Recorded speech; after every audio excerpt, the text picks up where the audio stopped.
Hi everyone. Give me just 1 second here. Joe will not be here today, so I'm going to be doing a one-man live stream. So if it takes me a little longer to answer questions, just know it's because I'm trying to go back and forth between drawing and picking the questions themselves. So as always, as everyone's joining in, it would be awesome if you guys put where you're watching this from, and then I'll do a quick shout out before we go ahead and get started. Oops. And I just got back this weekend from Spectrum Fantastic Art Live, and it was an amazing weekend. Last year, it could have been what I would consider the best. I would say it was the best weekend of my life. It was just so fantastic being around so many people that understood where you were coming, and you felt like you were very close to them, even though you've never met them before. So it was just a really cool experience all around. So I'll talk a little bit about that during the stream, but if you saw what the title of today is, it's about building confidence. And I think, especially after being at Spectrum this weekend, it's something that I definitely think reigns true of what defines an amateur artist and someone considers themselves a professional. So I want to help you guys kind of push yourself to feel like you can be confident in anything that you draw and feel confident in yourself and your ability. So let me finish up the last marketing stuff here.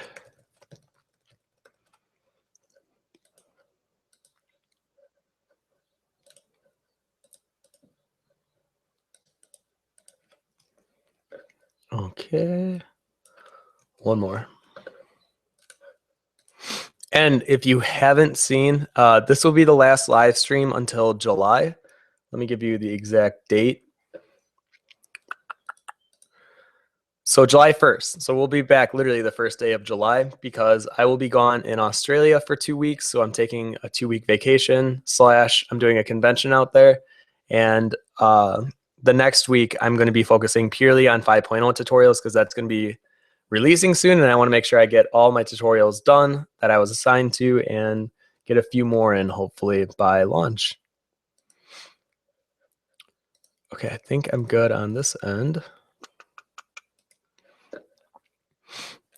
All right, so I think I'm ready to officially start. 1 sec. All right.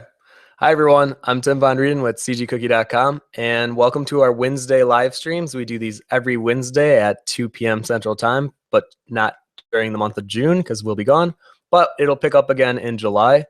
And today we're going to be talking about building confidence.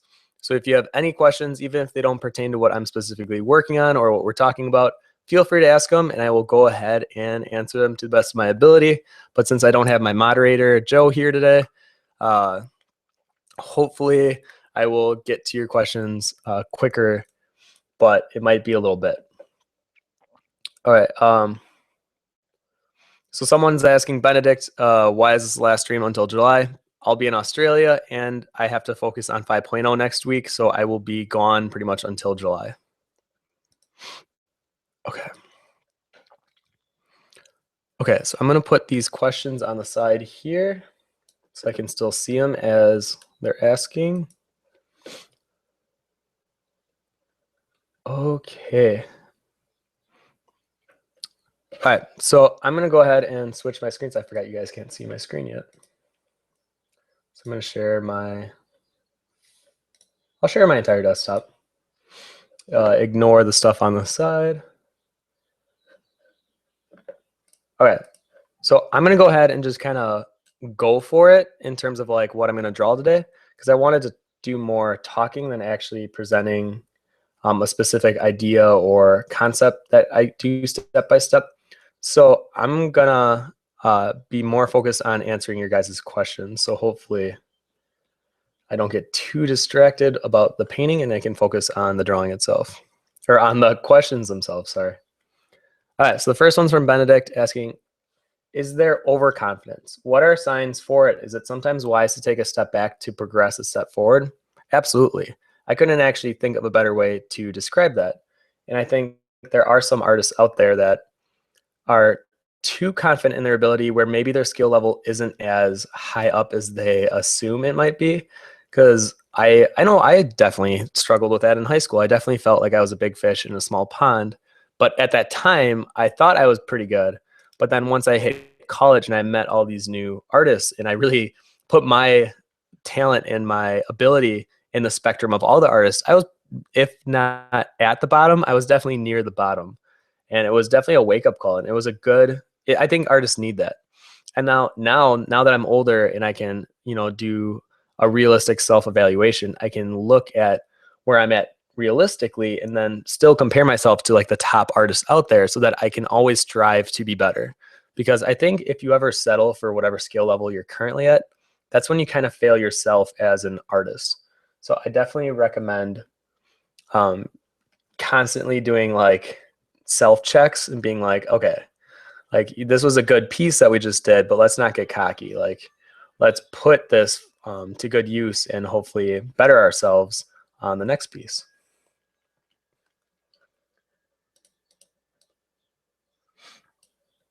Um, Someone's asking, how's the hole in your floor doing?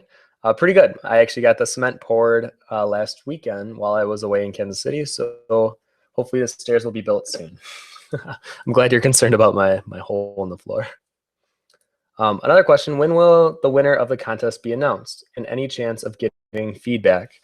So the winners was supposed to be announced at the end of this live stream, but they will be announced probably a half hour after the live stream, just because since Joe's sick, I still don't have his contest entries and his judging. So I was going to wait until he gets back from the hospital so that I could get his first, second, and third placements so that we can do the final evaluation of who really won rather than push it forward without giving every judge their moment to, I guess, pick their favorites. Any chance of getting feedback? Yes. If you do win the contest and if you would like feedback, I definitely will give a one-on-one feedback for you.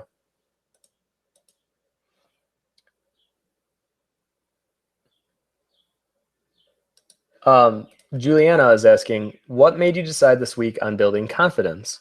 So I think it had to do with the fact that I was in Spectrum all weekend, and it really opened my eyes again to not only the idea of confidence in art, but then being confident in yourself and how you present yourself. I met so many awesome artists this weekend, and a lot of it was just putting myself out there and putting, the whole idea of, well, I don't know them. I don't know if I want to go out and party with them, or they're going out. I don't know if I want to go with them. It was one of those things where I would rather live with uh, a sense that it wasn't as fun. Like I actually went, but maybe it didn't work out. I'd rather fail than have regrets. So that has always been my philosophy in the last like 6 months. So with that, I think I went. Um, Two, I went out with a bunch of artists that night, and it was a blast. Like I met so many new artists, and this one in particular, CJ. He's like this old rocker artist, and he does like at the convention he was painting live, and he had like this music on that was like the 60s Jimi Hendrix type. And he gave the impression that he was like this tough rocker guy. And then at the bar that we ended up all going to, I got placed as his pool partner.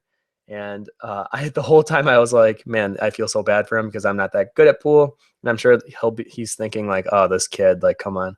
But the entire time he was just like, oh man, you're doing great. Like, no, this is awesome. I'm having a blast. And it was such a good vibe that he was giving off that I would have never expected from him. And that next day, when I saw him at the convention, I had this whole new appreciation for him, not only as an artist, but as a person. And it was really cool. So if I didn't go out that night, I wouldn't have gotten to know him better. And I think that speaks so true for artists, how sometimes we're too shy to really step outside of our comfort zone. And not even specifically just on art. I think it delves with us as an artist and putting ourselves out there when we're not comfortable. So that's why I think I did this week on building confidence, because I wanted to, I guess, tell you guys how important it is to step outside of what you're comfortable with and how much that can really affect not only your art, but your confidence. And when your confidence goes higher, usually that translates into your art, because then your brush strokes are faster, they're a little more bold, and you have this confidence about you. And I guess really quick, if you guys don't know what I'm going to try to paint sort of this face with, and then I'm going to give it, I think, golden eyes. or something, or it has a really strong contrast versus this dark skin palette that we're going for. All right, let's see what the next question we got is.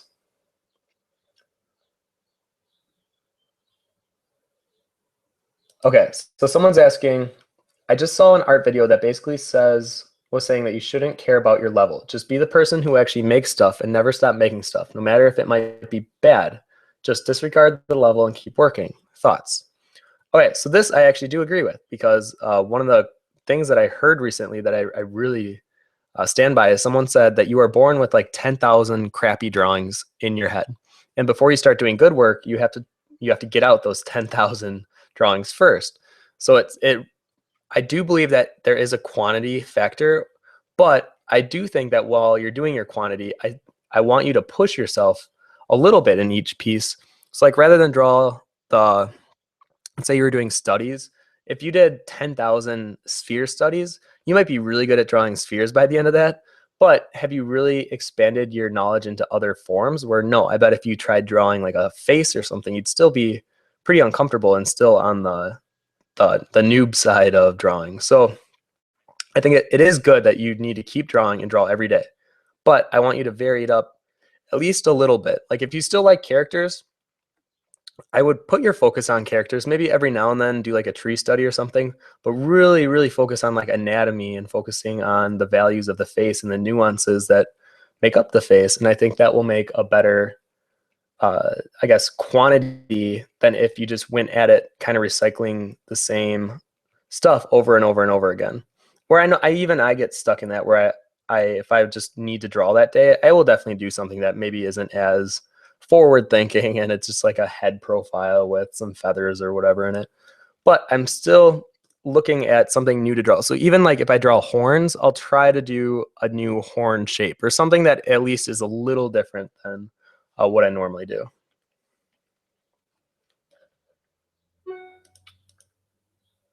Okay, someone's asking, I need your help on this. What should I do if let me close my email so you stop hearing that noise. All right, someone's asking, what should I do if I want to learn anatomy and coloring, but I'm not sure if I should learn both things at once or separately, because right now I'm doing both and I'm not sure if it's a good thing. No, I definitely would say both. I actually think that's how I learned almost everything that I know today is I did both. I would always draw characters. And through the process of drawing characters over and over and over and over again, just naturally you start to experiment with like color and skin tones and things that even if you're not like, what is that called? Like actively thinking about it, or it's not something that you specifically set out to do, you'll do it anyways without even trying, just because there's a need to learn it.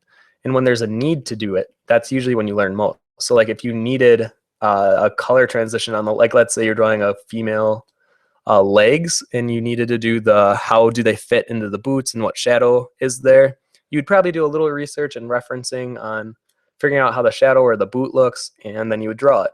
But maybe you didn't even think about like that would be your big study of the day or whatever, but that ends up being your study, and now you know how to draw the the leg to boot transition.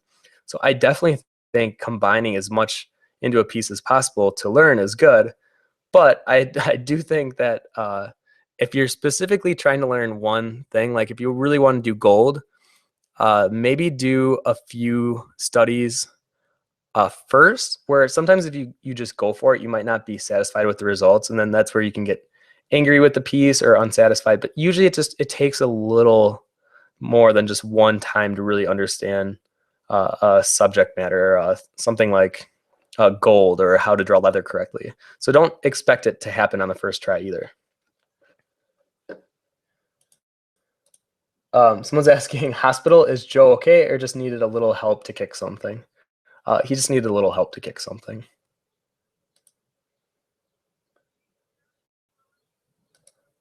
Here's a good question from Rachel. She says, seeing as this is a confidence stream, what would you have any advice for building confidence when struggling with depression? I find that I tend to focus on all the flaws I see and ignore the good points, making me demoralized overall. This is something that I think is more personal, especially for me to answer. But I would say that Yes, I think you pull the most inspiration from your darkest times. So from the times that you are the most sad, the most angry, that's usually when the inspiration is pulled from the strongest. Now, this kind of sucks, but I really do believe some of my best work that I've ever done happened when I was in kind of a bad place. And it's something that kind of sucks that as artists, we get inspired by things that aren't as like just happy go lucky. But I think what you're talking about also is just all around depression, where it's hard to even do art sometimes because you don't even want to get out of bed, and it can be really rough. So yes, it's a good and a bad thing. It took me a really long time to really understand and accept that sadness is a blessing, because usually that's when you can pull a lot of your in not only your inspiration but your emotion, and usually there's more authenticity behind your pieces because that feeling, that emotion, that's real. And I really do believe that sometimes artists need to go through a life-changing event almost, where they can really grab from it.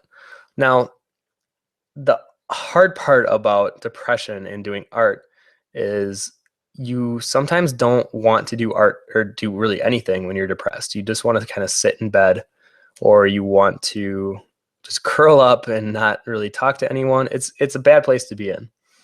My biggest advice though is you got to push through it. I know this kind of sucks, but you got to be strong and you got to push through it, because you can't expect someone to pull you out of your own struggle.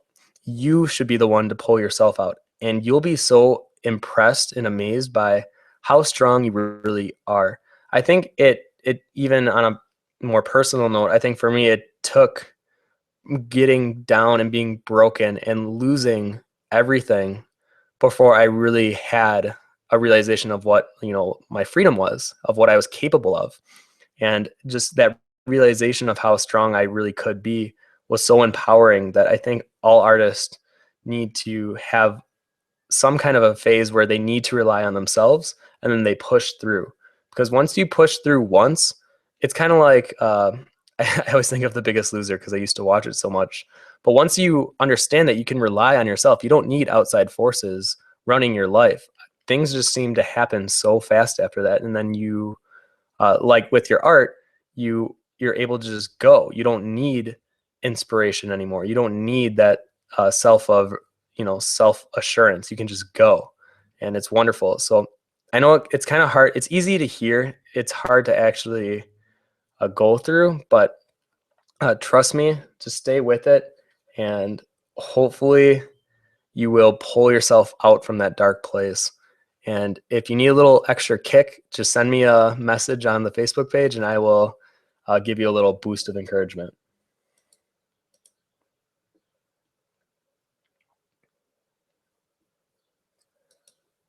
Okay, so someone's asking, how do you deal with people who don't understand what it is you do, or how much work goes into these digital paintings? That's very frustrating to me. I gave up. I actually don't even know if my parents fully understand what I do. And I got to the point where it you can't explain it to someone. It would be like or what would be a good it would be like a programmer trying to explain to me like the different aspects of Unity, and or even like visual effects, trying to show me stuff in After Effects that is way over my head, and I don't really understand. Now, they might give me the like most thorough, clear explanation, but if I really don't know the tools or the software, I can't fully understand it. So I can't expect someone to understand how long digital paintings take. That's why even with my parents, I gave up, and they know that I can draw on the computer. They know I have a tablet, but the actual time it takes, no idea. So don't get frustrated. Just know that that's pretty normal. And not only is that normal, it's actually expected. I would believe that you're not going to have people that understand, but let that be okay. I'm actually okay with it being more of a mystery, because that adds more to it. There's like this sense of what I could never do that, where it's like, oh yes, you could if you really put your mind to it. But if you want to still believe it's a mystery, then that's fine by me. And yeah, I guess just go with it. Don't be upset that no one really understands how long it takes, unless if you actually do it.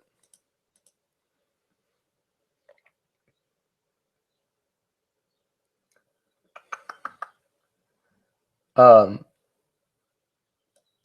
Someone's asking, how often do you change your brushes if you are painting, for example, this dude? So right now I've changed 2 times because I want to keep this textured look going. So I'm using a chalk brush and this texture brush that I've been going to back and forth. Typically, though, for a piece, I would say no more than like 3 or 4 brushes that I use. It depends on what I'm working on and how much of a look that I want it to. So if I want it more smooth, I'll probably stick with more of like a soft edge brush or a hard edge brush, but then really render it out. But if I want something 10 more textured, I'll work with like the chalk brush, maybe the hard edge brush for detailing, but then some other kind of a texture brush to really hone it in. Let's see here. I think I need to bring in some gold here to make this a little more exciting.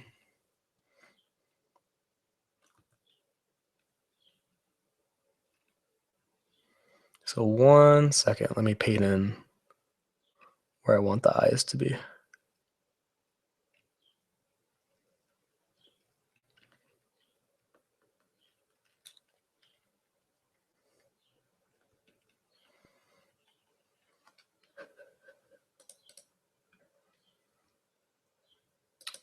Okay, so EV is asking, how do you think recognition influences confidence? Right now, I'm in a spot at which I barely get any reaction to the pieces I publish. It's sometimes a bit hard to not have that frustrate yourself. Um, Man, I can't agree with you more. I remember I used to post things and I would maybe get like 2 views on it total. And it was super frustrating because you would see other pieces that, you would consider or you would like do comparisons and be like, why is this person getting like 2,000 views per image and I'm only getting this many? And yeah, it's super frustrating. But looking back, I think I was very naive to even think that way because I shouldn't be worried so much about how other people perceive my art and if I'm getting a critical reaction or um, a larger reaction, I guess, the larger scale. And I think it took for me to realize it comes with time and to be patient because you can't expect just to have like 10,000 followers as soon as you start off. It does take a lot of time and a lot of pieces usually to persuade. Now, there are those rare times where someone just has like a breakout piece and they just gain a ton of followers because it went viral or whatever. Don't rely on that. I don't want you guys to feel that you need a viral hit to be a successful artist. If anything, that almost shows an easy way of making it. And I'd rather have you feel like you made it through hard work and years of your experience rather than just a single piece that got you a lot of recognition. But yes, just know it is frustrating. It's going to happen. And you just got to be patient with it.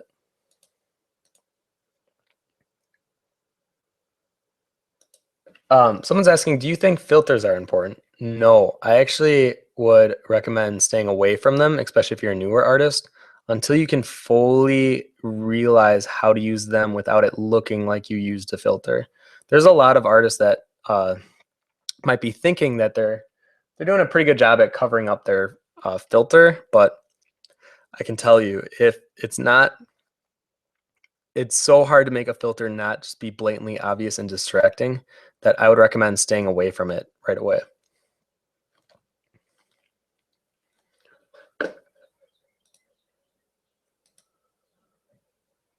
Let's see here.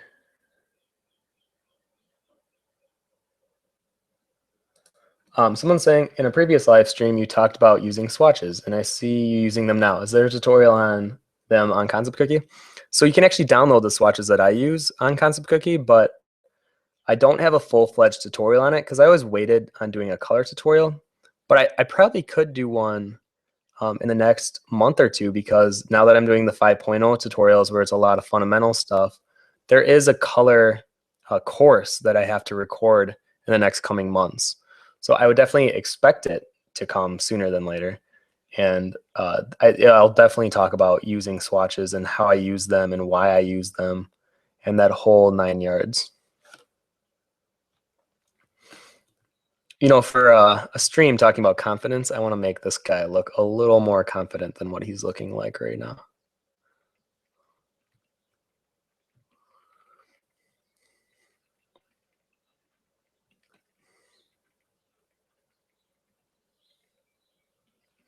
Should we just make the eyes like solid gold? Don't even put a pupil in.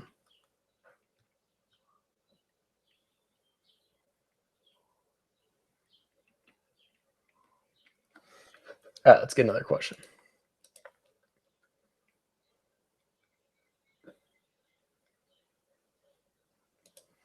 Hi, this from, oh man, I'm gonna say your name wrong. Beatrice.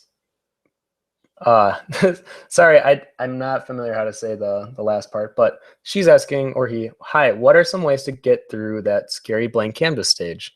So I think the best way would be to, if you're really like intimidated of not knowing what you want to draw, just do like big gesture strokes and do it for like maybe 5 minutes until you start to see shapes start to appear where you can pull from them.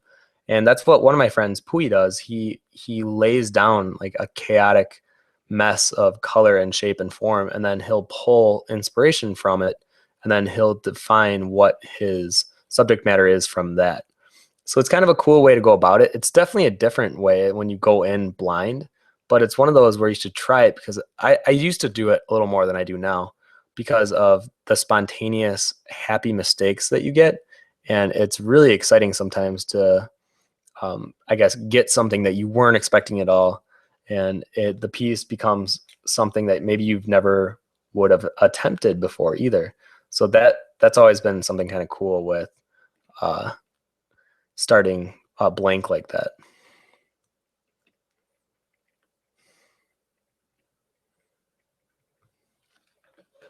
Let me answer another question here.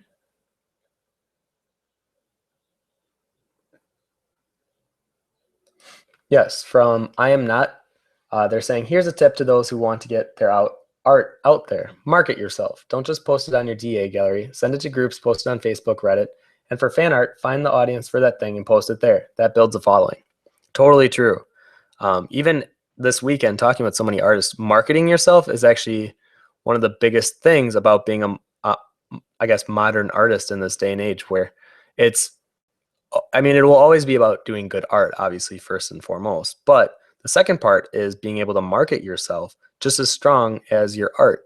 And that can be a challenge, especially when most artists are more quiet and more timid, and they're not sure how to, like, how do I post to Instagram, and what, hashtags do I use? It's like things that they definitely don't teach you in school, but it's really crucial and important to know to get an audience and to get that following. So I would say put yourself out there as much as possible. Don't spam, but definitely put yourself out there and try to be on as many different social networks as possible. You never know where people get their source of art from. Some people use primarily Tumblr. Some people use nowadays primarily Pinterest. And it's constantly evolving and changing. And if you can keep up with it, then you have a step up from a lot of the other artists in our field today.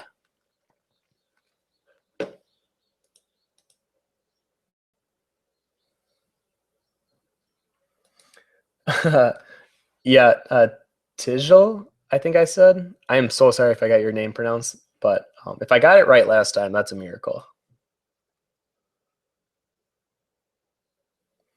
Someone's asking, do I draw in Sketchbook Mobile? I do, but I will not show those because they're like your super late night scribbles that I'm not very proud of. Jenny May is asking, for the last couple of years, I have been working on portraits, but now I have gone back to doing character art. Should I create different online galleries for my character art and keep the two separate, or should I just keep everything in one place? I would keep everything in one place. You don't want to confuse your audience and your following, because that's when you start to run into the trouble of uh, not someone not being able to, or not someone not sure of what is the best outlet or what is the best gallery to follow you to see your new art. And when you start to confuse your audience, that's when you start to lose your audience. So the worst thing that you could do is confuse them. So I would definitely recommend staying away from that as much as possible. Okay, let's throw some purple side lighting into this guy. Well, maybe he's like underlit here. We'll run with it. We'll see how it goes.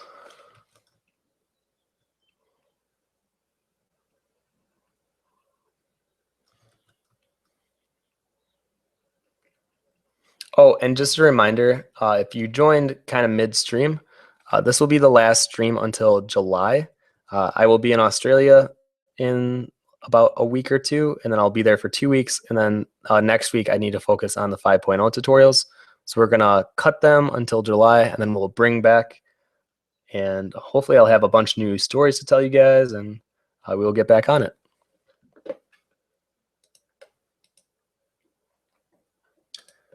Benedict's asking, how good are you with colored pencils? I have trouble with them. I like them, but somehow they are a medium, not doing what I want it to do, and I am clueless on how to improve my coloring with them. Any tips or tutorials or pages that could help me? So I used to only use colored pencils. Like when I was in high school, that's all I really knew. I didn't even know about Photoshop or what a tablet was back then, unfortunately. But nowadays, I feel like 12-year-olds know what a tablet is, and they're able to break into Photoshop. It's crazy, but I would say learn how to use them. Make sure you're using quality colored pencils. I know that was a big thing for me when I was using normal like Crayola colored pencils versus the Prismacolor colored pencils. I could totally tell a difference in the blending capability and just the overall smoothness. So I would be, I guess, aware of what you're using.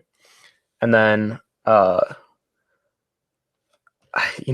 it's tough because I haven't used colored pencils in so many years that it would be hard for me to give advice on how to do it. But from what I remember and from what I would probably assume now is make sure you start a little lighter. Don't press down all the way on the paper. Leave some room for blending with different colors. And I guess overall, just be patient.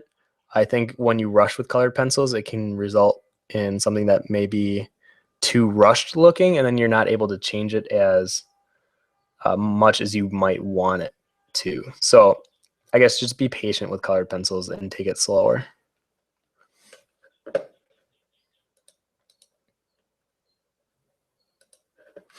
I am not is saying, what about using your frustration as a motivation? I always compare myself to others and use that as a driving force. I don't just bash myself, but I don't want to get too confident in fear of settling with my current level. So what about using frustration as a motivation? I think that's fantastic.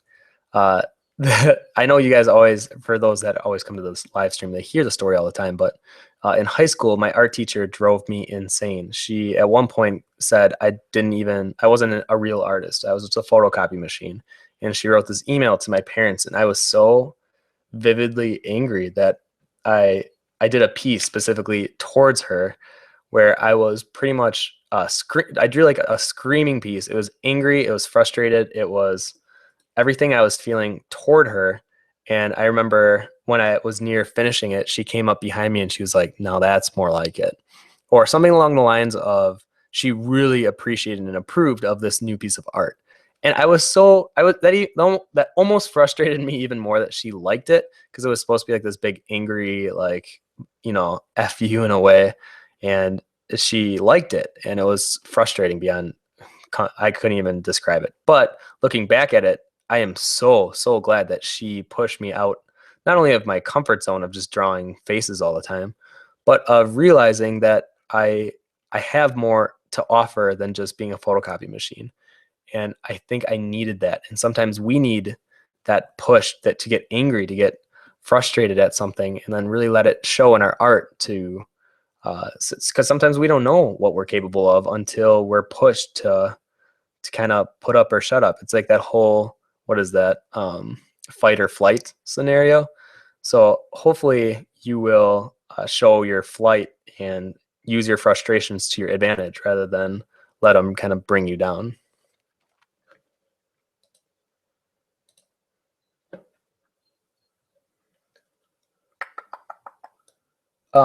Yes. Okay. So I'm from Okra is asking, lately I've been having problems thinking of good compositions for some personal pieces I've done in my free time, and I can't seem to find any good inspiration. Have you ever gone through this before, and any tips? Yes. So very, very strongly right now as I'm doing all my Swordplay cast illustrations. There's a lot that goes into deciding the composition itself. And it can be daunting because you want it to be awesome. You want it to be like the best representation that you can possibly give it. And I guess the best way that I've looked at it is use yourself and your personal experiences to your advantage and pull from those and let those shine in your compositions. So for example, the newest piece that I'm about to work on probably in the next month is my character Christina, and she is kind of a broken vessel. She, has that hopelessness sense to her. She feels devastated, etc.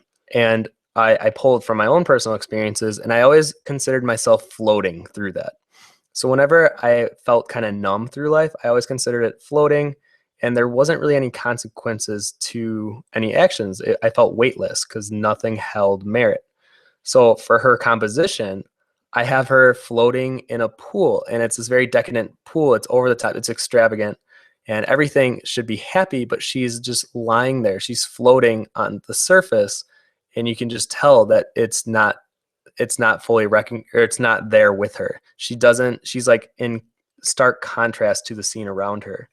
So I definitely would say pull from personal experience and give metaphors in your pieces. I really like when an art has a deeper meaning or an explanation of why like a character position a certain way or why this color was used. Another example would be, I guess the one that you guys, if you come to these streams, I feel like I always somehow have to pull this one up. But this one I'm almost finished with, but I specifically don't show his head on the very top, and it kind of alludes to the idea that we only see what's on the surface of a person. So that's why on the surface of the water, you can see him and his face, but then when you look at him, you don't actually see his head. And I always like to throw those little things in there, and hopefully someone out there will like have that, oh, I get it moment. I mean, if not, that's cool too. I can always just, enjoy my, me thinking that I'm clever, but I would definitely say when you're doing personal pieces, try to pull more than just what would make this look pretty. Pull more from an idea of how does this become more than just an illustration.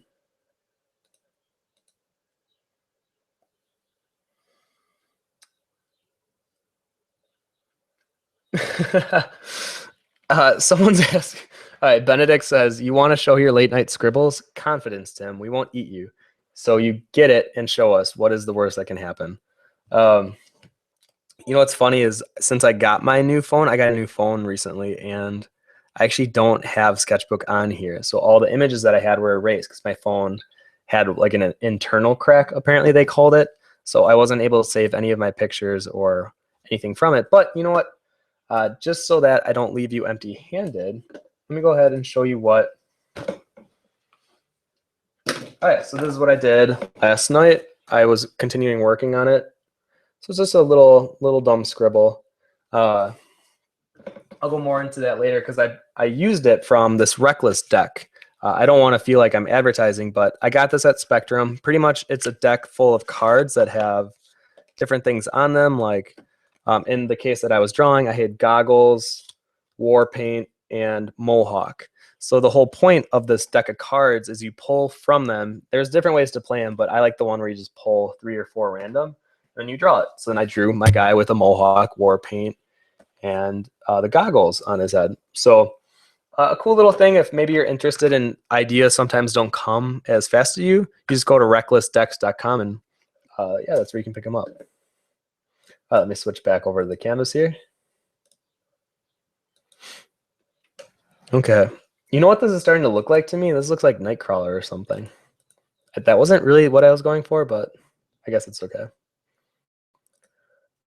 This is a great question. If your friends ask you for feedback on their work and it's pretty bad, but they act like it's fantastic, how do you give good feedback without hurting their feelings? Have you ever been in this situation? I feel like I'm in this situation on like a monthly basis where it can be really tough. I've definitely learned to tame what I say a lot more than I used to. I had some friends that I had in college where we would be very openly honest with each other. And I so appreciate that because I feel like I got so much better because they didn't sugarcoat anything. They were very open with me. And I think that's how people should be with critiques, is very constructive as well as critical. So it's not just putting an artist down. Now, that also has some counterweight to it because with friends, you got to be a little careful. Now, if there's someone that you know and can trust that they can handle a critique, I would say go all for it. Really tell them everything that you see that might be a little off, because in the long run, trust me, an actual critique that is more in depth and constructive is so much more helpful than, oh, that looks really good, or like encouraging. Because usually when someone tells me, oh, that looks really good, like, oh, you're a fantastic artist, if it's someone that I really respect and trust, I almost want to dig deeper, where I'm like, no, really, like, stop joking with me. Tell me what's up that you see wrong. And I have a few friends that will just like lash out at me, and it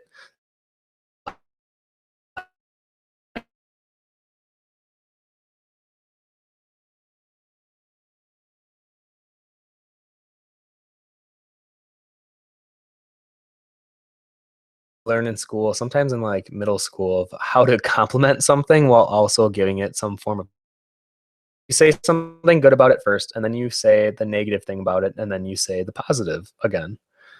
Or you either reinforce what you said earlier. So it's one of those weird situations. In a way that isn't ending a response. It's bizarre. I think artists are so sensitive. They're too sensitive. Where I wish every artist could just take a critique and be like, just sit there and take it, so that maybe afterwards they can think about the critique and then really let it sink in. Because so often artists get so defensive right away. It's like, well, no, I'm not trying to put you down. Like, there's no need for me to try to build myself up by putting you down. I'm trying to build you up. You're just seeing it as me knocking you down. Um, so the other thing that I try to do is I just try to give them advice right away without even pointing it out. So like doing a paint over or something that is constructive and really shows the point first. It doesn't even like give them a chance to be defensive, because I already did a paint over. I'm just showing them kind of the results of what I did.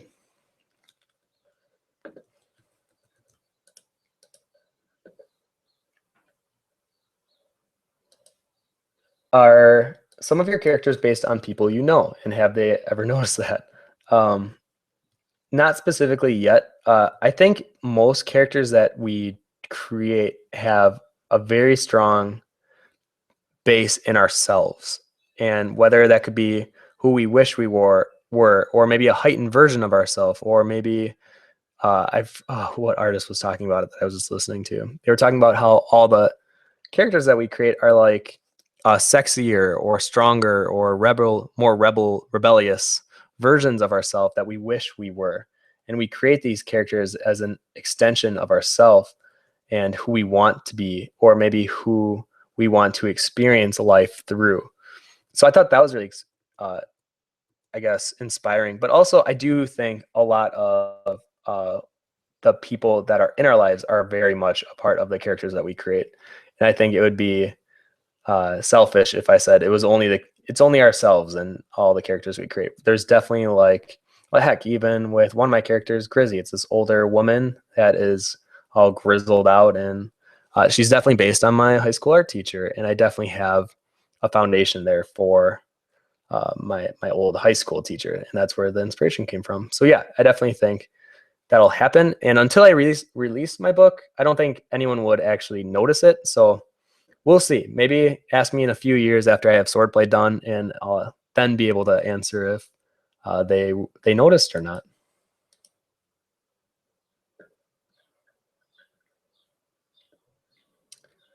Um, Micah or Mika, I'm sorry if I don't pronounce your name right, but someone's here. Wait, hold on. I lost it there for a second. Oh, there we go. Has someone ever destroyed your work? Uh, Depends on what you mean destroyed, but I did have a sketchbook stolen from me last year. It was in a backpack, and it was a little devastating at the time. Or actually, it wasn't as devastating at the time because I was going through like this strange period in my life where I was transitioning back home and I was leaving my friends. So uh, it almost came to me, or it happened when I was already like so mixed up with everything else that it didn't hit me as much as it hits me today. Where losing a sketchbook for an artist is so devastating because you put a lot of yourself into the sketchbooks, and then to have it stolen from you, it's devastating. Where you feel like you did lose a little piece of yourself. So I guess yeah, that would be my example of someone destroying my work. Yes, I totally agree. This picture looks like the Nightcrawler. Maybe somehow I got like zoned into doing it. I think the Nightcrawler is my favorite X-Men character, so maybe that's why subconsciously I was drawing Nightcrawler.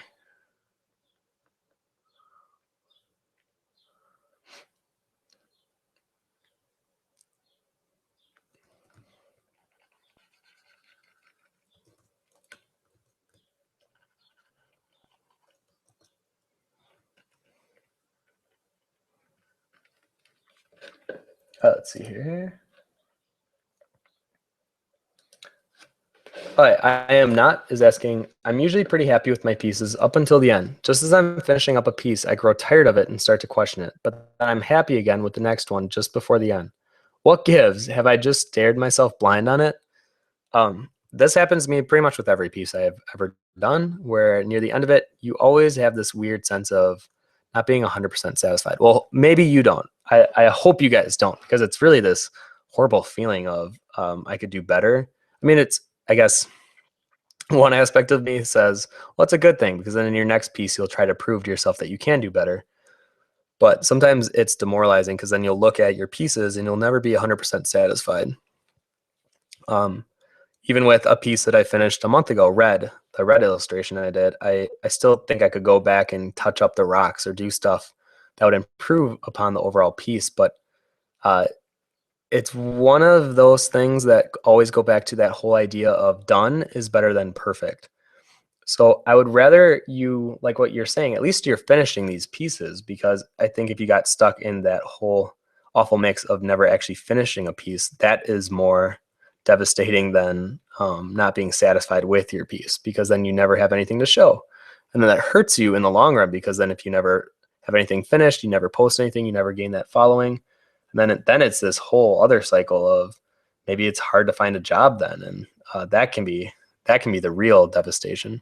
So just know, yeah, that happens to me pretty much with every piece, and it's one of those things that I guess you grow used to. uh, Not in like a bad way. I think it's one of those things where I do agree with the other part of myself that agrees that, okay, if I think I can do better than it, let me prove it to myself in the next piece. And usually in the next piece, I'm more happy with how that one looked than the previous one. So just keep pushing yourself and know that that's normal. Happens with a lot of artists, me specifically as well. So yeah, stay at it.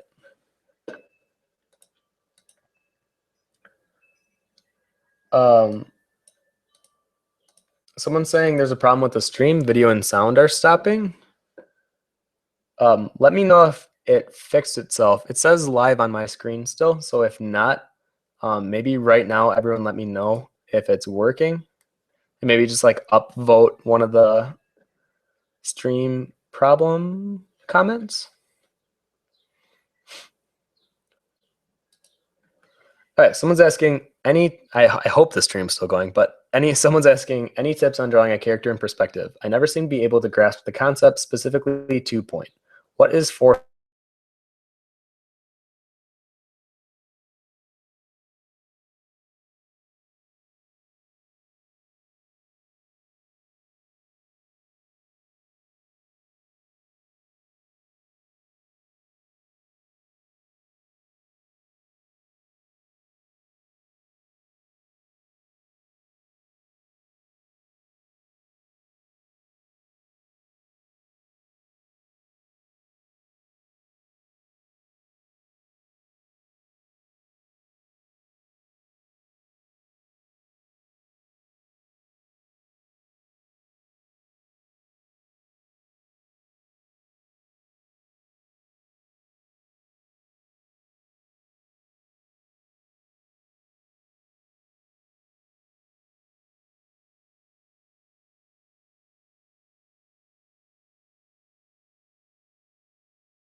All right. Sorry, everyone. I was trying to fix it and it accidentally closed on itself. Let me go ahead and start it back up here. And if you still can't see it, let me know, and then I will adjust it.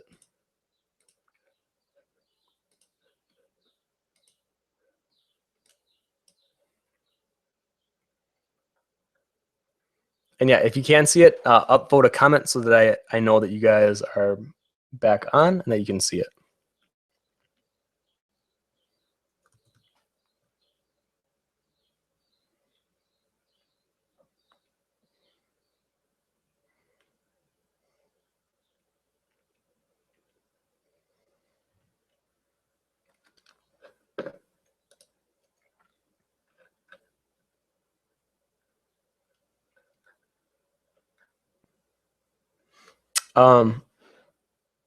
Okay, I'm gonna assume that it's still going. Let me double check though really quick.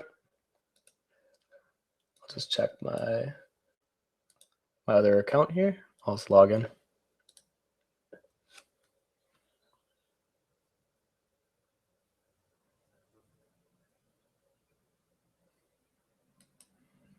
All right, seems to be working. Hopefully it worked. Okay, you guys are saying it's back.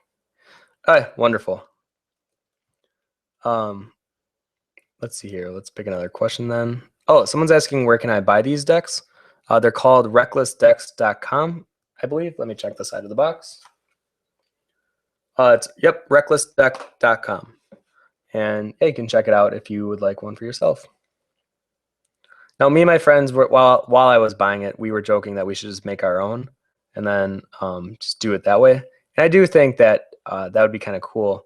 But if you need a starter, I guess starter kit, this would be a good way to at least see what they have, get some maybe inspiration on what to add to your own decks if you plan on making your own, and go from there.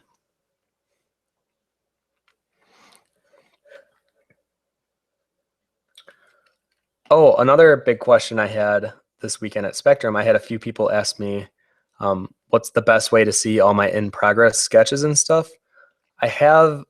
I would say it's kind of weird. I used to hate Instagram, but now that's kind of my go-to for posting stuff. So it's Von Art. That's my username on Instagram. So if you want to see my sketches in progress stuff, whatever, that's usually where I post everything nowadays.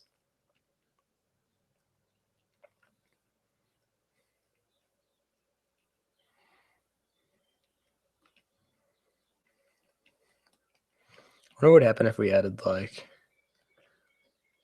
oh geez, that makes it look pretty creepy.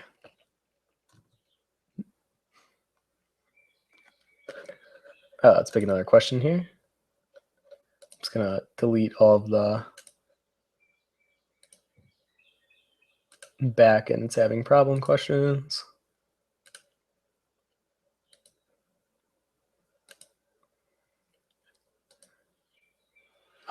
What's the top question is from Horatio asking, hey Tim, now that you have commented that I'm going to Australia, have you ever met Jazza? No, I have not.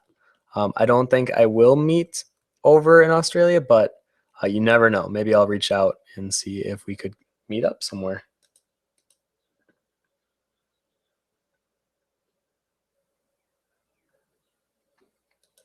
Benedict's asking, since the stream centers on confidence, can you talk a bit about the comfort zone? How does one know what one's own comfort zone is?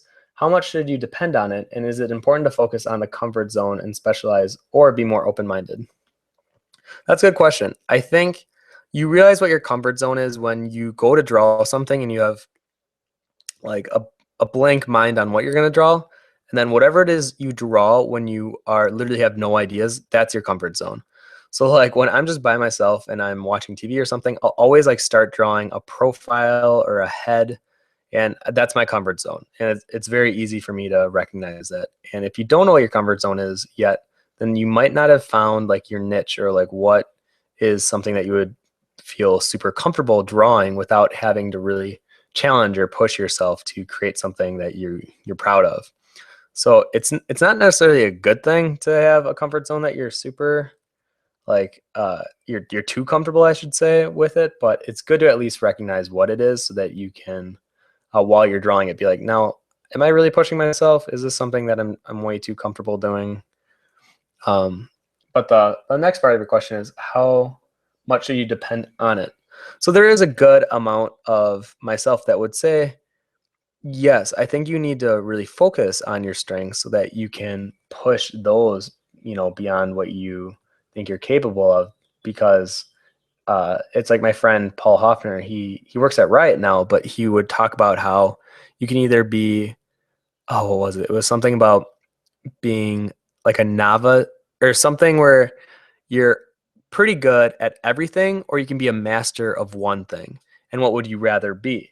And the whole idea behind that is you want to be a master of one thing. And now it's good that you can develop skills outside of that one thing, but you really want at least one confident skill that you can just always rely on and be like, yes, I know I can do a stand-up environment job. That's what I'm good at.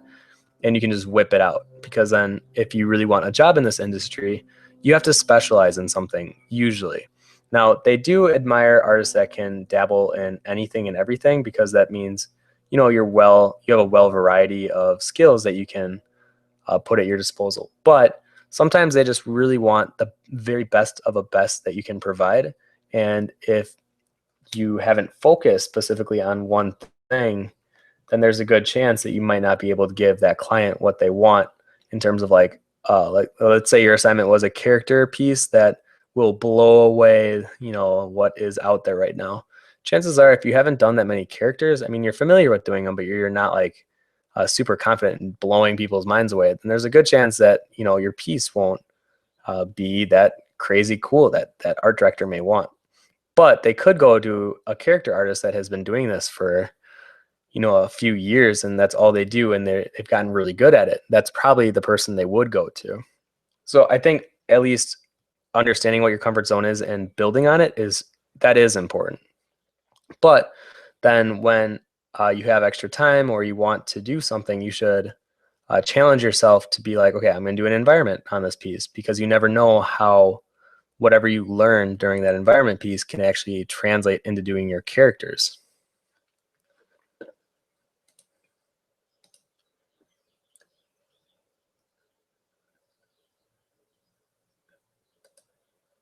Best way to get better at creating faces from imagination. The best way would be, I guess, knowing your placement of the different features and running with it, and then flipping your canvas a lot, really seeing how off it looks, and adjusting it that way. But man, that's a tough one, because I usually recommend looking at a reference piece to do faces. Or really anything. I shouldn't just say just faces, anything. But that usually comes with time and practice. So I guess that would be the best way to explain that.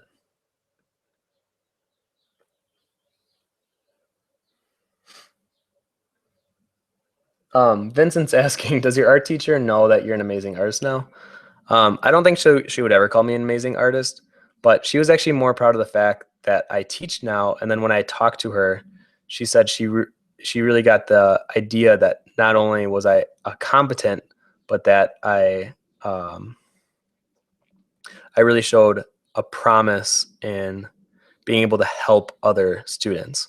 I talked to her heavily about the idea of growth and how to analyze and looking at your own pieces and being self-aware. So there's a lot of things in digital art that they don't teach in school that I really do is important for artists to know. Like even things like how to market yourself. I really wish we had a class in college that kind of spoke about that, because that's so prevalent in the modern artistry world that I think it's almost a crime not to include it when that's kind of our career.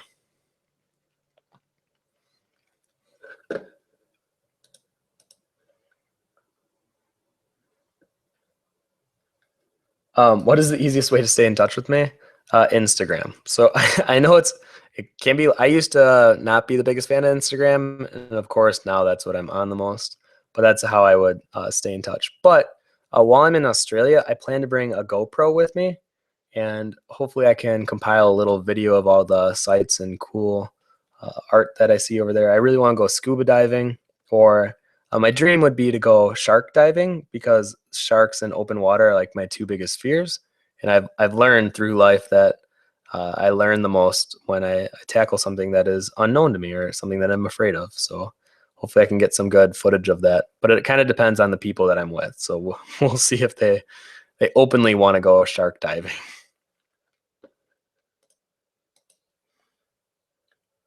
Oh, here's a good answer or question from Juliana Smith. How do you introduce yourself to someone without it seeming awkward? I'm either too shy or I try too hard and I feel like I seem creepy or needy. That's a really good question, especially when you're trying to get in touch with big name artists. You want to keep a safe distance, but also be very aware of how busy they are. And sometimes, actually, I would say most of the times, they either might not respond to you for a while or they might not respond to you at all. And it may seem like hurtful or that you're not important enough.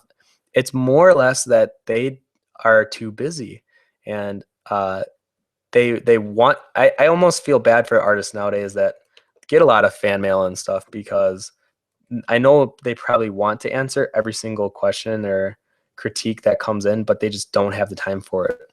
And I think it's our job as artists to respect these artists' wishes and be like, okay, I know they're really busy. Maybe I'll try them again in a few months, but I just have to respect the fact that right now they just can't answer my question. But the other thing is you can't be shy in this art industry if you want to get recognition. You can, because like I said earlier, first and foremost, good art will get you attention. But if you're someone that wants to start building, a fan base or following, you kind of have to put yourself out there. And being afraid to post on social networks is like one of the biggest nopes. Like don't be afraid. That I always talk to younger students about. Or when I was teaching at a college a year ago, one of the biggest things I would always ask them is, where can I see your work? And a few of them didn't even have them online at all. And they were saying, well, they're going to wait until after college so that they can start building it up then. And in my mind, I was like, why? Like, whoever taught you that? So then I was talking to them about how you have to start now. Like, your race to become an artist doesn't begin after school. It began yesterday. And if you're not keeping up, then you're falling behind. So you got to be very aware of how comfortable you are with posting your stuff. And if you're not comfortable with it, do it anyways. A year from now, you'll probably be able to look back at it and be like, wow, I really feel like I've improved since last year. And you know what? I bet there's someone else that if there's looking at your art, they really appreciate the fact that you posted your old art so that they can see your growth as an artist.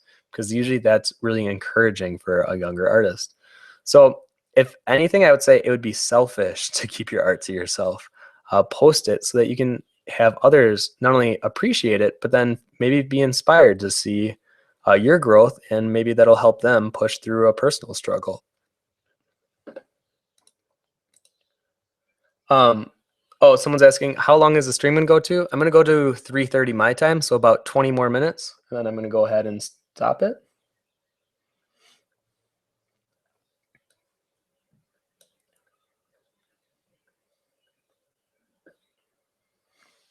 From Tall Deek or Tall, Dark, and Geeky. Being employed as a concept artist, do you find that you still have good amount of time for your own personal art? This is a good question. I make the time, but it is demanding. Sometimes I do wish I had more time to just like have a weekend to myself or something where I'm not feeling pressured to do art. But I would actually say the artists that really make it are the ones that are constantly doing art. So yeah, there might be times where I'm like, ugh, I really wish I didn't have to do this today. But then I push through it. And that's usually sometimes, not all the time, but sometimes I'll be like, man, that was the best art I've created in like a few months. And it usually came from a point of being like, ugh, come on. But this comes up a lot with time and not having enough of it with younger artists, and actually even artists that are in the field a little bit that say that they can't do their personal work because they don't have enough time. I know I say this a lot during the streams, but usually when I hear someone say they don't have the time to do something, that means I don't prioritize my time well. I don't manage my time efficiently. Because if you really wanted to make time for something, you make time for something. And it just means that your priorities are probably not art, and you're not doing them because they're not a priority.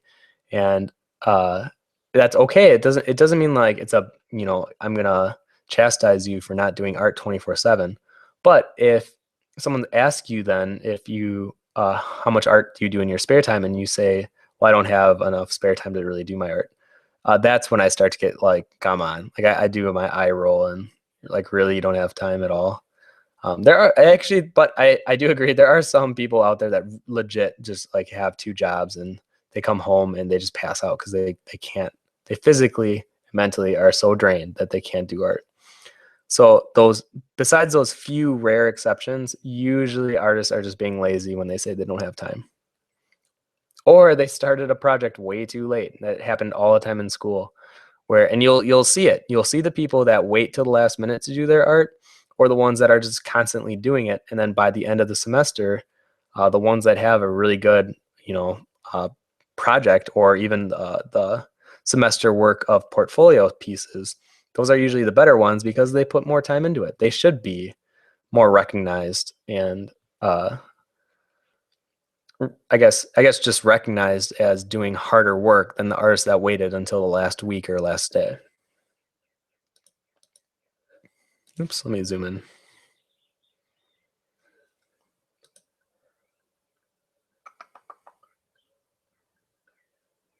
Let me look for another question. How do we train our eye vision? What's explained in drawing on the right side of the brain after having achieved a certain level? So if it's what I think you're talking about, having the visual eye, I talk about this a lot, where this, you train it through just over the years, and it develops naturally. But if you really want to kickstart it, really push it, you have to be actively not only observing but analyzing the objects surrounding you, or around, I guess, everything, and then interpret how to create that digitally or in a art format. Because even traditional artists, I think, do the same thing. But when you're looking at a digital format, do you ever look at, like, let's say, well, it's in my room right now. Okay, I have a deflated heart foil balloon, and it's all crinkled, and it has so many different reflecting edges. And in my head, I would think, okay, how, if I was given the task to draw that for whatever reason, I would look at it, and I would probably draw a foundation base first, and then I would separate the different values based on the tonal values, and then I would do the highlights last. And usually you can start to break everything you see down into like a weird process that is uniquely you. And it's awesome because then you literally feel like you can draw anything. And that's kind of the basis for the workshop that I teach. And I always talk about how you can draw anything. It's just a mental block that's preventing you from being able to draw something. Because if you really wanted to draw, let's say, the Eiffel Tower, for I don't know why, but if you want to draw the Eiffel Tower, go do it. What really is holding you back from drawing the Eiffel Tower? Are you telling yourself that you're not good enough? Well, then you're just making excuses at that point. Because the artists that are really good are the ones that are problem solvers. Because and I hate to say this if you feel like you're one of these people, but I feel like there's two type of artists out there. There's one that either brings up problems, or there's ones that solve problems. If you bring up problems, and if you start to recognize that, am I just adding more problems to the mix? Is this what is preventing me from getting anything done? That's a problem, because then you're not critically analyzing how to solve the problems. And if you work for someone, do you know how frustrating that would be for the art director to be with an artist that constantly brings up problems or tells you that they can't do something? They would rather have someone be like, yeah, I got it, I'll get on it. And you know what? Those artists, even if they don't know exactly how to do it, these are the artists I like to call problem solvers. Because if an artist was given an assignment, let's say draw the Eiffel Tower, if he has no idea, or he or she has no idea how to draw the Eiffel Tower, but he is a problem solver artist, he will then do research. He will look at how to do perspective, how to do whatever it might be to draw the Eiffel Tower, and he will get it done. It might take a little longer, but he will get it done. He or she will get it done. And it's one of those things that it really makes those artists stand out from one another. And the ones that will make it farther are the ones that become the problem solver artists. So if you recognize that you might be a problem artist, just break out of it as soon as possible. It is the most frustrating thing to work with a problem artist. And you really feel like by the time that they complete their work, that you had just as much of a hand in it as they did, then that becomes a problem, because you want artists that can be effective without you really feeling like you have to put much input in. Let's see here. How did you choose that cool pink highlight underlight? I mean, it looks very harmonious, and I can never intuitively choose the correct color that stands out, as well as the piece you're working on now. Thanks. Honestly, I just took a chance with it, where the whole idea behind color theory, and I know Purple Keklian talks about this all the time, because she gets asked, like, I almost want to say she told me every day, how do you work in color? Like, how did you get so good with color? It's one of those things where it just comes with time. Like, I knew, some part of my brain knew that I worked with this purple before, and it was telling me that it worked well on a dark gray piece, and that's why I chose that color. I was naturally drawn to choosing this light pink color. But how would I explain that? It becomes hard, where, yeah, I guess it does pull out some of the cooler colors in the gray, and it's a nice contrast to the gold in the eyes, where the eyes are more warm and this is more cool. Like, there is some reasoning behind it, but a lot of the times as I lay down my colors, it's a lot of just autopilot. I'm just going as fast as I can, and I trust my brain. That was actually supposed to be the second part of this live stream, was trusting yourself. And it took me a while to really feel comfortable just being like, okay, I'm just going to go. I'm not going to let the meticulous side of my brain take over and be critical on everything that I'm rendering. If it looks smooth enough, like, I can be very harsh on myself, and that's not good, because that's usually when I go slower and I want to be working fast. But to work fast, I usually need to, like, numb the side of my brain that's like, that doesn't look smooth. That doesn't really fully represent gold, or whatever it might be holding me back. It's good to have that there, because sometimes you need someone critiquing your while you go. But when you want to work fast and you want to trust your intuition, that's when you gotta just I forget which side of the brain it is, but you gotta let that side of the brain speak stronger. I think it's the right side, maybe. That happens with me a lot, where when I'm working on a piece, I want to choose a color, but I know it doesn't make sense for the lighting or whatever it is I'm working on. But I'll be like, if it adds value to the piece and I really think it won't be distracting, it'll add to it, I'll go for it. And a lot of the times I get away with people telling me I have such realistic lighting, but then I'll look at my piece and be like, no, like, there's no way this pink would ever be incorporated into this shading, where I like to play on a fantastical realism, and there's nothing wrong with that. I mean, if you want to do like high point hyper realism, that's totally cool. I think you have to figure out what you enjoy doing and then trust it. It doesn't have to be realistic. I think so many artists that at least come to these live streams, they message me and they talk about how it's usually on how much they don't like their work, how it's so anime or so flat, and they want to be better with realism.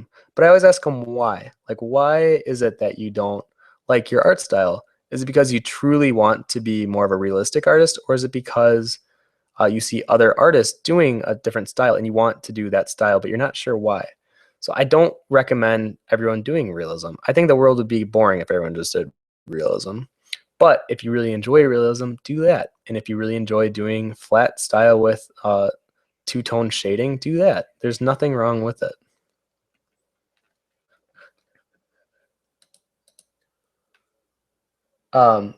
Selena's asking, I always feel bad because when I compliment someone in the back of my mind, or in the back of mine, think I always hope they'll check me out and compliment me as well. Is this bad? Oh, okay. So when you compliment someone, you expect it in return. Yeah, that's usually, I would say, a fair assumption. Not only in the art world, but in anything, any everyday life. When you compliment someone, usually it's returned. But don't feel bad if they don't. I think it's okay to expect it, but it's not completely out of line for them not to return it.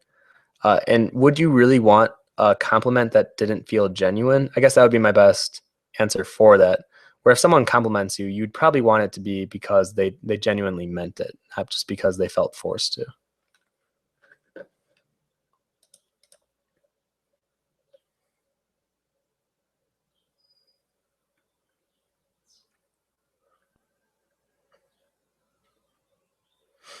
Okay, here's a good question from Bats Bobby. Is asking, I got the Drawing Human Anatomy book by Giovanni Savardi. Awesome. That's one of my favorite. That probably is my favorite anatomy book. And they say, now I don't know how to use it effectively for my studies. Should I just redraw every picture of it? Yes and no. Yes, you want to redraw what you see in the book, but while you're drawing, be very, very aware of why you're drawing it and how you're drawing it. So like when you're drawing the arms, really focus on, let me grab a lighter color. So when you're drawing the arms in that book, really look at the different shapes that you're drawing and how you can break it down. I think there's a lot of good just side views and looks at the anatomy. Man, I really like drawing arms. Sorry, this is kind of a segue into what I was drawing earlier. So if you want to like exaggerate it first and then slim it down, but really look at the different underlying shapes, and then when you go in to draw it, focus on it and then study in your mind, like what is the length between top of the shoulder and the elbow, and it should be very similar to the forearm length. And just little dumb stuff like that that you might not think is a big deal actually adds up, because the more little knowledge you know of like that, the better that when you have to draw like the arm in perspective or doing something or like coming at the camera, that you'd be able to decipher how that would look, how the proportions should add up, and that becomes a lot more easier in that general sense. All right, let's go ahead and color balance this guy for the last 10 minutes here, so that maybe we can make it looking a little less nightcrawlery. Or I guess, wait, first let me pick another question to answer while I do it.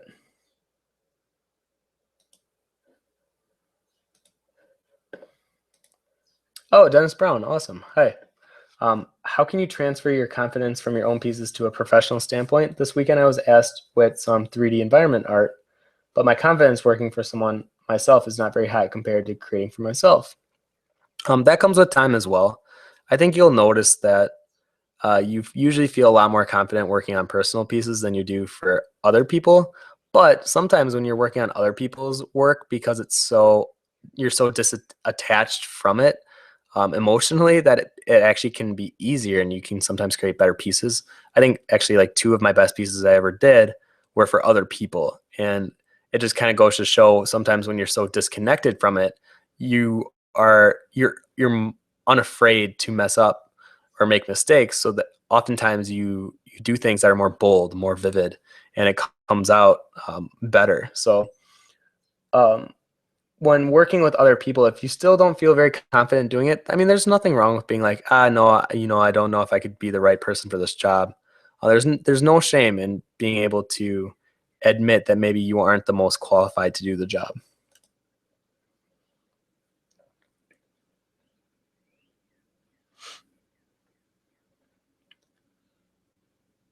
Okay, let's see here. From Daliga, do you remember a moment when you realized something huge about your art? Like if you liked line art more than colors, sketchy and rough rather than cleaned up and so on? Yes, absolutely. Actually, let me go ahead and show you a few pieces that really brought me out of, I guess, myself on being able to understand what I like, what I don't like.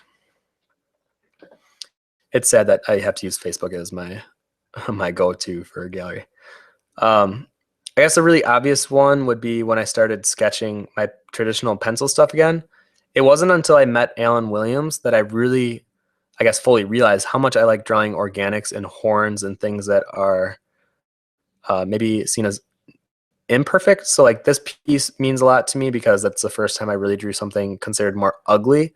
And I loved it. I loved the realism behind it. And it kind of blended into what I really liked on drawing people and feathers. And I really started to understand who I was as an artist and what I like to draw. And it's really cool when you start figuring stuff like that out. Another one was this one. I rely so heavily on overlay and multiply layers and lighting that this was such a break for me, and not like there really isn't that there really isn't a lighting at all focused in this piece. And not only was it challenging for me, but I really focused on, I'm not going to use overlay or multiply, and I'm not going to add lighting. I'm not going to try to value this out. And that was a big moment for me because I was able to realize a lot about myself, what I like, what I dislike, colors that I like using. I hated the color yellow before. And then when my little cousin passed away and this whole cancer yellow for Greg thing, I became more aware of the color yellow and how often I actually used it. And little personal influences on that become you as an artist. And you don't even realize it sometimes, and other times you do realize it. But it's kind of cool because then once an artist gets to a point where you can definitely tell they did it, that's when you really found your style. And you might not even be aware of it. A lot of people tell me that I have a style, and I haven't really noticed it until like 4 months ago, where I started realizing, oh, okay, like I guess I do see a lot of myself in some of my art. And that's always really cool. But in terms of, do I like line art better? Let me show you. So this is a little more of a funny one, because speaking of our building confidence, I'm going to go ahead and show you guys some of my early pieces. And yeah, it's a little embarrassing, but I think now that I'm older, I don't mind showing them to you guys. Okay, so when I was in school, let me see, where's my very first one? All right, so here's my Swordplay characters, but the one that I always like going to is Crystal. Okay, so this character is when I used to do line art first, and then I would color under, and I was very specific on not having like the colors melt into each other. It was so meticulous and structured that I think it was actually hurting my piece overall. And then I think 4 months later, I redrew it. I learned how to draw or work with overlays and use color a little more. And as you can kind of see, I used it a bit too much. I'm still using the line art technique here, but I at least became a little more comfortable with working more with color and having it bleed into the different areas. And then 3 months later, or I think, no, it was like 6 months later. Oh no, this was like 9 months. So after 9 months of doing the second one, this is where I got to, where I took out the line art and replaced it with like a color line art. And that was a big jump for me because I wasn't sure if I liked the look, and I was still working with understanding how materials work. And it wasn't until I think it was 2 years ago, I redrew Crystal for the 4th time. Now, mind you, this isn't normal. This is just how I kind of learned digital art. I was just always redrawing the same thing over and over. Let's see if I can find it. And this one kind of showed my ability to draw textures and understand lighting. Where are you? There you are. So then this was the one I did about 2 years ago. And I really wanted to showcase my understanding of lighting materials, but also that I'm getting rid of line art. It was one of the biggest jumps for me because I always relied on line art, and I always thought that you had to have line art. And I never liked doing line art. If you can tell in all my pieces, I'm not the best, or I don't feel the most, I guess, capable of doing a really solid line art, but I feel comfortable in my shading abilities. So ever since then, I definitely think I stray away from starting in line art. I might do like a quick sketch, but anytime I do line art, it's with pencil stuff. And then whenever I'm doing like full-blown illustrations, it'll be almost purely without line art. So yes, I do think there are moments that you realize as an artist of when you like things, when you dislike things, and that's awesome because then you start to define who you are as an artist. Okay, so I'm going to start color balancing this because we got about 3 minutes left. Let's see if I can find a fun question. Oh, Benedict's asking, can you do character sheets of the Swordplay characters? Hold on, let me pull this up really quick. Those who follow you hear a lot about the project, but we don't see much of it. I am like a rubber band of curiosity. Don't let me snap. Give me something to theorize, to guess what is to come. I guess you're going to have to be patient. That's something that is something very precious to me, and I'm very excited that it's finally starting to be worked on. So just be patient, and I promise it's being worked on right now, and I will be very, very happy to share it once it comes out. Okay, let's see here. I'm trying to adjust this just a little bit so that there's this cool contrast between the gold and the hair, or the dark values going on here. You know, I kind of like the blue better, actually. I thought I was going to like purple because the purple and yellow contrast, but, well, no, I like the blue. I like the coolness of the blue. So maybe let's create a new overlay layer. Let's see if maybe this will help. Sometimes it just takes some experimenting. And I think it's good to admit, okay, I don't know everything. Sometimes I got to experiment and see what works, what doesn't work. And that's okay. I'll make these eyes more vivid.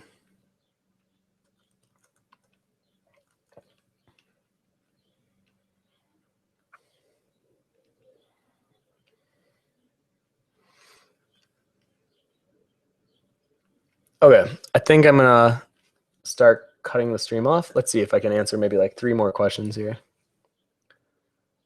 Viva is asking, I'm scared that I won't get better. I'm always doing the same mistakes and I can't see any progress in my work. You will. I promise you will. But you gotta truly accept the fact of where you are at as an artist and work on it. It can be very rough. There's a lot of times where we feel like we're not growing and our growth has been stunted, or we're working really hard at it, but we're not getting anywhere. This is an example of when you're working hard, but you're not working smart. And I always encourage all the artists that either I teach or all the artists that I meet that you have to be sort of a mix of the both. You want to work hard so that you're keeping art as a priority, but you want to work smart so that you're not wasting a lot of time. Like, let's say if I went in and detailed this eye for an hour, like, would it really add to the piece? Maybe. But let's say I worked on the eye for another 8 hours. At that point, yeah, I'm working hard, but I'm definitely not working smart. It's one of those things where you gotta realize when the piece is as far as it can go, and you just need to start working on a new one. And then maybe a year from now, if you wanted to take another look at it, add to it, that's fine. But when you overwork a piece, that's when you start to lose faith, and that's a bad place to be in. So yes, you will get better. It just sometimes is a little more slow than you would want it to. I know it's tough to hear, but you will get better. It just takes some time. Great question from Sam is asking, which is better to practice in, traditional or digital art? Both. I think you can learn so much from both, and they go hand in hand, that only focusing on one, I feel like, would inhibit you or prohibit you from growing in the other medium. Where if you do both, hand in hand, like I'm always working in my sketchbook every day, and usually I'm working something digital for CG Cookie every day. So I feel like I've been able to kind of keep both my skill levels up to, I would say, a very similar level of my ability. And that's great because then I can switch between the two pretty seamless. But if you never work traditionally, you only work digital, it might be really hard to transition back into traditional. Let's see here, maybe one more.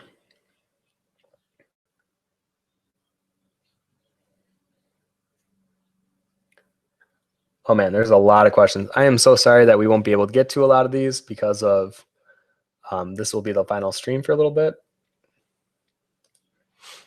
I'm going to put this in front of me so I can just read them really quickly. Okay, what are some of the weirdest things you've been inspired by?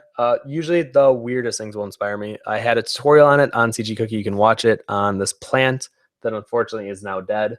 But it was this weirdly shaped cactus, and I just saw a creature from it, and it was sitting in a Walmart clearance bin, and that's what I was inspired by. So that was probably one of the weirdest things I've been inspired by. Fun one from Kanisha. What is your favorite Studio Ghibli movie? Spirited Away. That was the first one that kind of broke me into the anime scene and what animated movies could be back when I was 11. So that one still holds a place in my heart and is still my favorite.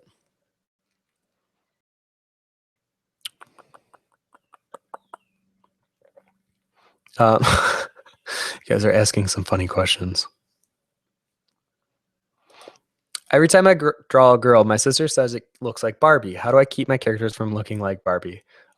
Usually that's probably a bad thing unless if you're specifically trying to make it look like Barbie, because it either makes it look way too stylized or it looks plastic.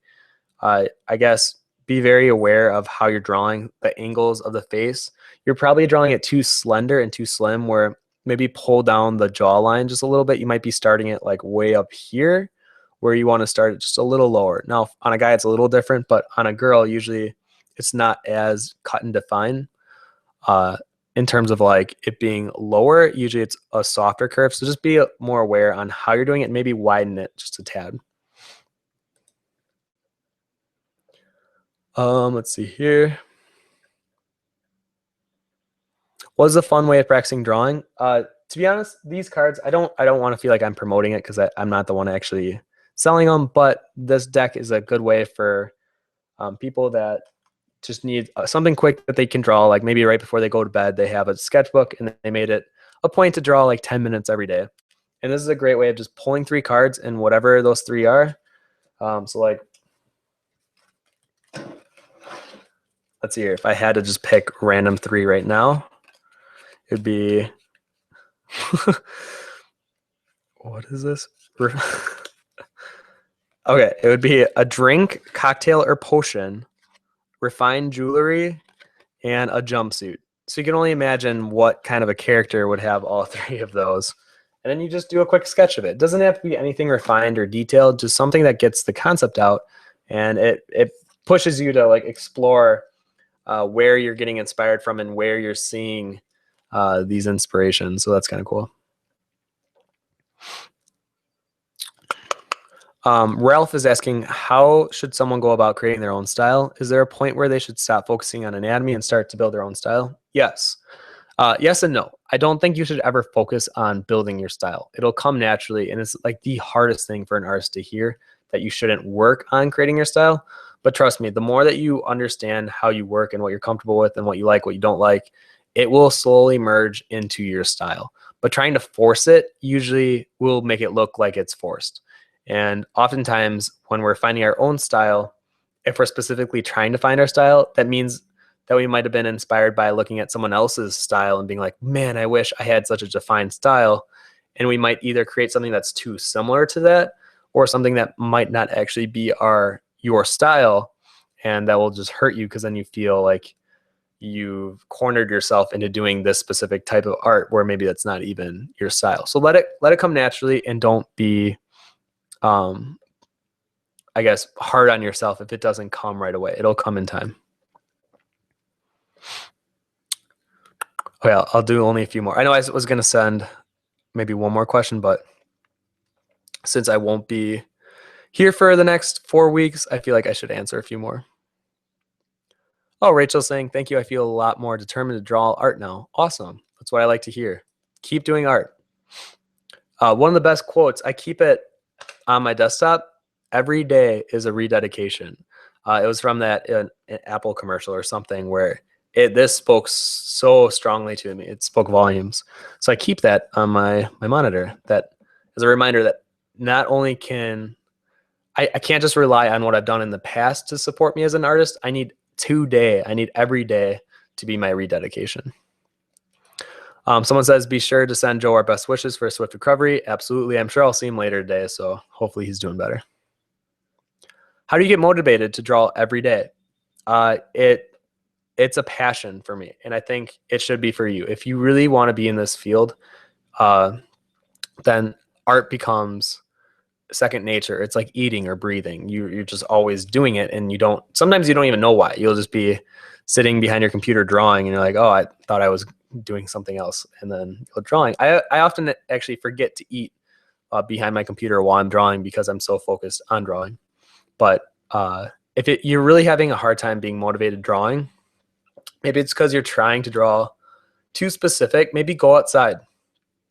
Challenge yourself. Like, go outside and draw the first thing that you see that you find inspiring. And it may sound simple and kind of strange, but it forces you to draw. And the more that you get into a habit of drawing, it's very habitual, where then every day you don't even have to think about it or you don't have to challenge yourself. You do it.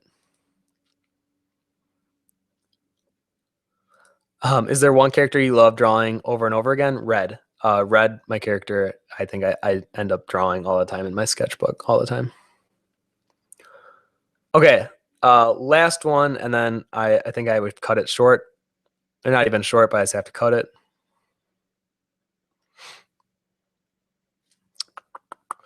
Oh, really quick, do I believe grades matter? No, grades do not matter. Talent definitely trumps grades.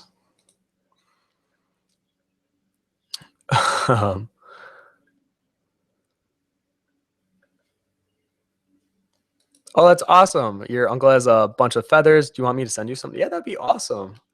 Maybe message me on my Facebook and I'll give you my address. I don't want to like just plaster it here and then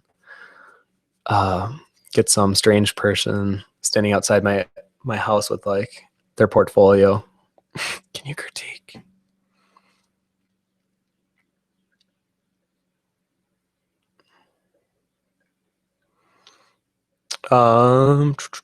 Oh, you know what? I think I'm gonna end on this one just because I like the question and it's a little more about swordplay. But are you willing to talk a little more about swordplay? Just what kind of swords do you use? What includes swordplay in your particular class? I always wanted to do this myself, but I couldn't find a school or club here yet.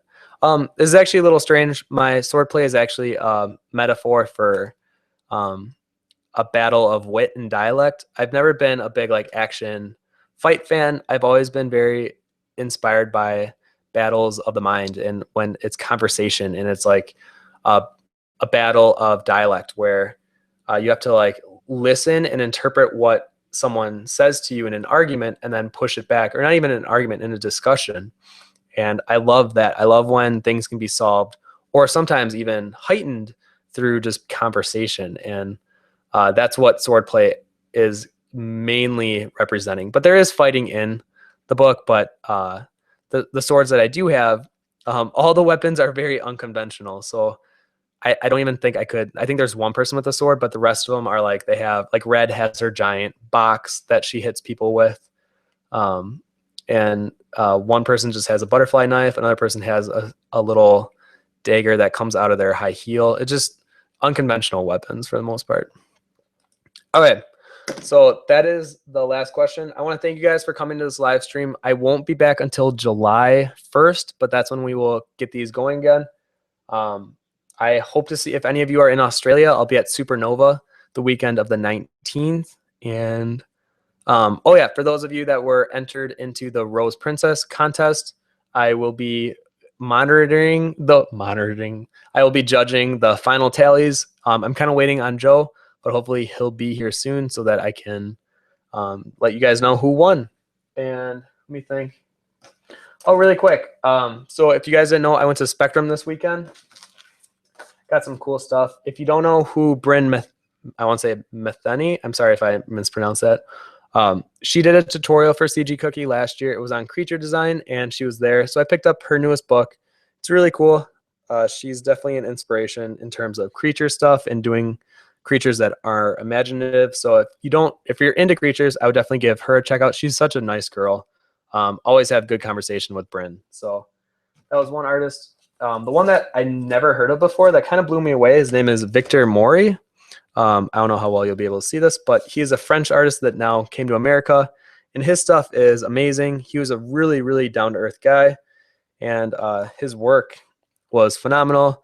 I know this is just a little sticker, but that was Wrath. He did like the 7 Deadly Sins.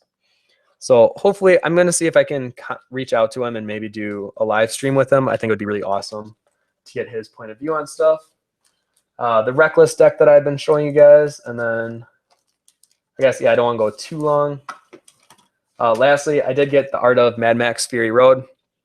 Hopefully I'll do a review on that next month, but if you haven't seen this movie, go watch this movie. It is like, it's stunning. It's beautiful. If you're not inspired from that movie, I don't know what will inspire you. All right, I'm a little biased, but okay. All right, thank you guys for coming to this live stream. I will see you sometime in July, hopefully, and I'll give you updates on the Australia adventure. So thank you guys for coming to these streams, and I look forward to the next one. All right, bye everyone.